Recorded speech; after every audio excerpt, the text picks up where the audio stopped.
नमस्कार दोस्तों, स्वागत है आपका आज के इस वीडियो में। दोस्तों, आज हम रक्षाबंधन से जुड़ी कुछ पौराणिक कथाओं के बारे में चर्चा करेंगे। दोस्तों, हिंदू धर्म में रक्षाबंधन का विशेष महत्व है। ऐसे में आज हम आपको बताएंगे कि आखिर इस त्योहार की शुरुआत कैसे हुई थी। रक्षाबंधन भाई बहनों के अटूट बंधन और प्रेम का त्योहार है। इस दिन बहनें अपनी भाई की कलाई पर रेशम की डोरी वाली राखी या रक्षा सूत्र बांधती हैं और कामना करती हैं कि उसका भाई दीर्घायु हो। वहीं भाई राखी बंधवाने के बाद बहनों को उसकी रक्षा का वचन देता है। इसके अलावा इस दिन भाई अपनी बहन को राखी बंधवाने के बाद कुछ तोहफा भी देते हैं। भाई बहन के इस प्यार भरे त्योहार के पीछे कई पौराणिक मान्यताएं हैं। तो आइए जानते हैं कि राखी बंधवाने की शुरुआत कैसे हुई थी। येन बद्धो बलि राजा दानवेंद्रो महाबला तेन त्वाम प्रतिबद्धनामि रक्षे माचल माचल। जो रक्षा सूत्र महान शक्तिशाली दानवेंद्र राजा बलि को बांधा गया था, उसी सूत्र को मैं तुम्हें बांधती हूँ जो तुम्हारी रक्षा करेगा। हे रक्षे, तुम स्थिर रहना, स्थिर रहना। इसका अर्थ यह है कि रक्षा सूत्र बांधते समय ब्राह्मण या पुरोहित अपने यजमान को कहता है कि जिस रक्षा सूत्र से दानवों के राजा बलि धर्म के बंधन में बांधे गए थे, उसी रक्षा सूत्र से मैं तुम्हें बांधता हूँ जो तुम्हारी रक्षा करेगा। हे रक्षे, तुम स्थिर रहना, स्थिर रहना। राजा बलि को रक्षा सूत्र में माता लक्ष्मी ने बांधा था। इसकी भी एक दिलचस्प कहानी है।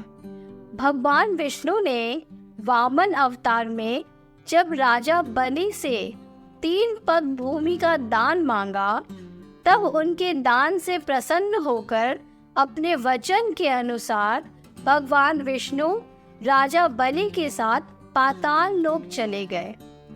तब माता लक्ष्मी ने ब्राह्मण स्त्री का वेश धर श्रावण पूर्णिमा के दिन राजा बलि की कलाई पर रक्षा सूत्र बांधा। बलि ने उन्हें अपनी बहन मानते हुए रक्षा का वचन दिया। देवी लक्ष्मी ने अपने वास्तविक रूप में प्रकट होकर भगवान विष्णु को मुक्त करने की विनती की। बलि ने भगवान से वापस बैकुंठ जाने की प्रार्थना की। भगवान ने बलि को वरदान देते हुए कहा कि वह वर्ष में 4 महीने पाताल लोक में निवास करेंगे। यही अवधि चतुर्मास है। दोस्तों, अगली कहानी है श्री कृष्ण और द्रौपदी की। रक्षाबंधन का मूल इतिहास पुरातन भारत में बसता है और यह कहानी महाभारत के एक अद्वितीय किस्से से जुड़ी है।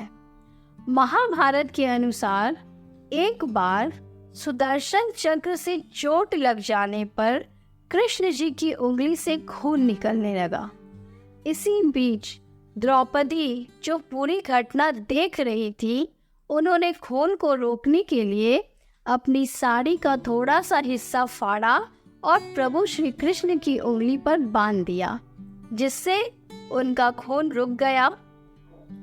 इससे खुश होकर प्रभु श्री कृष्ण ने आवश्यकता पड़ने पर द्रौपदी की रक्षा करने का वचन दिया था। वहीं द्रौपदी के चीर हरण के दौरान जब द्रौपदी ने श्री कृष्ण को याद किया तो उन्होंने रक्षा करने का वचन निभाया और द्रौपदी के मान सम्मान को बचाया। दोस्तों, यह दिन श्रावण पूर्णिमा का ही दिन था। एक और कथा के अनुसार महाभारत युद्ध से पूर्व युधिष्ठिर ने श्री कृष्ण से पूछा कि युद्ध में हमारे सैनिकों का मनोबल कैसे बढ़ेगा और हमारी विजय कैसे होगी। तब कृष्ण ने युधिष्ठिर से कहा कि तुम अपने सभी सैनिकों को रक्षा सूत्र बांधो, इससे तुम्हारी अवश्य ही विजय होगी। युधिष्ठिर ने जिस दिन अपने सैनिकों को रक्षा सूत्र बांधा था, उस दिन श्रावण पूर्णिमा थी। एक अन्य पौराणिक कथा श्रवण कुमार से भी रक्षाबंधन का संबंध जोड़ती है। कहा जाता है कि इस दिन राजा दशरथ से भूलवश श्रवण कुमार का वध हुआ था। तब उन्होंने प्रायश्चित स्वरूप एक रक्षा सूत्र भगवान को अर्पित किया था। ऐसी मान्यता है कि तब से एक रक्षा सूत्र श्रवण कुमार के नाम से भी निकाला जाता है। श्रावण पूर्णिमा के दिन रक्षाबंधन के अलावा श्रावणी पर्व भी मनाया जाता है। इस दिन वेदों का स्वाध्याय प्रारंभ करने की परंपरा है। वेद माता देवी गायत्री की जयंती भी श्रावण पूर्णिमा के दिन ही मनाई जाती है। इस दिन को गायत्री जयंती कहा जाता है।